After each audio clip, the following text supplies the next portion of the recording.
Hey guys, and welcome back to Cerebral Palsy Daily. Today we got another discussion with my mom, but this time it's about my back surgery. And because my hair looks funny and I didn't want to be on camera, I'm just over here today.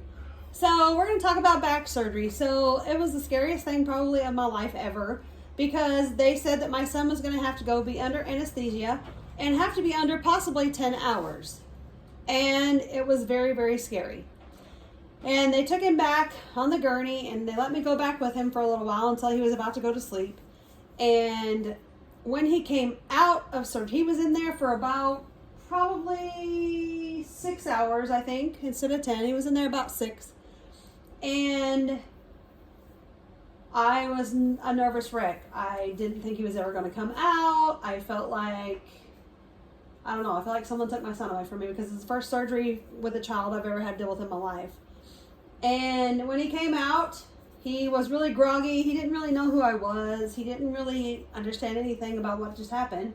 And he had a cut all the way from his neck down to his bottom. And I guess I didn't understand that. I guess I didn't pay attention maybe. I don't know. I thought I did, but I didn't really understand the real concept of it.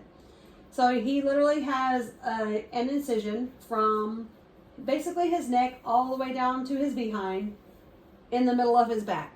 So it was a lot of healing time, a lot of instructions to deal with, a lot of everything to deal with, but it helped him to not be totally crooked because he still has a lot of curvature in his spine today after we waited all these years, but it helped him to be able to sit up basically as straight as he is today, because otherwise he would have been, they told me with his curvature as bad as it was, he would have been leaning over his chair and he wouldn't have been able to help it. So that's why we chose to do that surgery, was because of that. If it wasn't for my surgery, I wouldn't be sitting up like I am now. Exactly. They literally told me he would be hanging over the side of his chair and we would not be able to do anything about it. And they couldn't do the surgery the usual way because the bones in my spine and stuff were littler, so they had to wrap my spine, which I said this in a previous video, but they've had to wrap my spine in wire, basically, to make sure it was held up. So generally they would use mesh and just go in and wrap it with mesh and put mesh in where it's needed and hold the spine up. But because he's had CP all of his life and he's had no exercise and no any kind of muscle building skills all of his life, because he can't, his bones are much tinier than you and I. And so when they got in there and they saw how tiny his bones were and his spine was, they were not able to do that.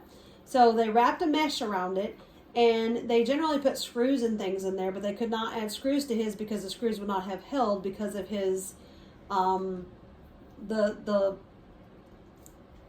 density. The bone density, yes. The bone density was not enough to hold the screws and stuff. So all they did was wrap it in mesh and say this is the best we can do. And that's why he still has the curvature today. And it gets worse over time because all they could do was mesh it. And they didn't have a choice otherwise. Most people have screws in theirs if you've ever had that surgery before. But he was not able to have that because of the density of his bones. The way they did my surgery slows the progression, but it doesn't stop it. And it slows it to the point where I won't really feel the effects of it until I'm way older. And right. And you can see now he has a little bit of curvature. You can see by his sitting that he's unable to sit perfectly straight. But it was a better option than dealing with him. Literally, they told us by this time in his age, he would be leaning over his chair and you wouldn't be able to stop him. So it was pretty much our only option to help him in today's world. And as he grew older, it was our only option. So that's what we chose. And it was a very good option because he does very well with it. And yes, we didn't get the results we thought we would, but it's all worth it in the end because it made him even a little bit better. It made him better than he was before, and that's what really matters. How long was the recovery time? We had to be gone. You had to be off of everything, school, whatever, everything for 6 months. Pretty much 6 months. You were off of everything. You didn't get to go to school. You didn't get to do anything for at least 6 months. What all did you have to do for rehab? We had to dress your wound. We had to. We could only bathe you specific ways. We had to lift me up, specific ways. Specific ways we could lift you, specific ways that we could dress you. There was multiple things that we had to do to try to make sure that it didn't get infection and things like that, because it was huge. It was a really large incision. So if you're a new parent and you have a child that's about to go through this, know that it's going to be super scary, but it'll work out.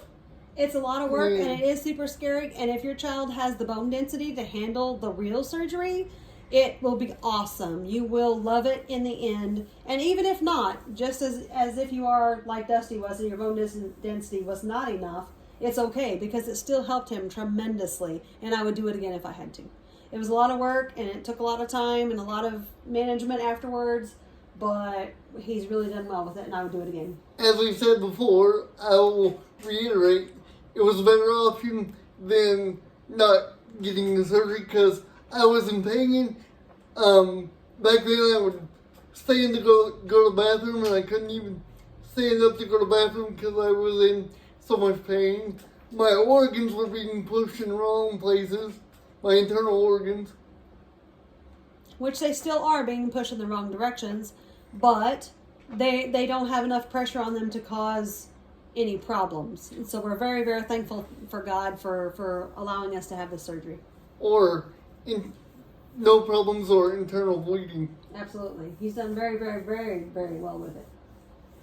Mm-hmm. And as I think I said in a previous video, I didn't even really notice that there was an issue until I was done with the surgery. And then I was like, hey, I'm hitting my head on something I didn't used to hit my head on. And my back don't feel as weird as it used to. And he was in a lot less pain, and he could stand up much straighter and do many, many, many more things than he used to. Mm-hmm. Anything else you want to say? When he was younger, he could stand up on his own. He had to have a walker. He had to have things like that. He could stand up in the corner a lot on his own. He just had to have an advice to help him to stand up. And part of the reason that he couldn't when he grew older was, if you don't have the surgery now when he's younger, he's not going to be able to stand at all, because he's going to be so crooked that he's not going to be able to stand at all. So if you want to help him at all, you have to do the surgery. Like I think I said in the previous video, my spine made a perfect C. Yes, it did. The letter C was my spine. And the human spine's not supposed to do that. And he has a lot of curvature still today, because we were not able to do the screws and things like that. But it's half what it would have been if we didn't do some kind of surgery. What all did the doctor tell you about prep? Was there things I couldn't eat, or? You were not able to eat or drink for 24 hours before the surgery, but that was basically it. Due to anesthesia. Mm-hmm. That was basically it. Well, And then now he has to have a special card to show, like if he goes to an airport or something like that, he has to have a special card. yes, I had to have a special card that says I have metal in my back. Because they did go ahead and put metal in there. They put a little plate and they wrapped the mesh around the plate is what they did. And so he has metal in his back. So if he goes in a airplane or anything like that, any kind of terminal, he has to have the card that shows that he has that in his back. Well, I hope this interview was informative to whoever may watch it. We'll be back to see you again. And don't forget to Like and subscribe. like and subscribe. Yeah. Thank you.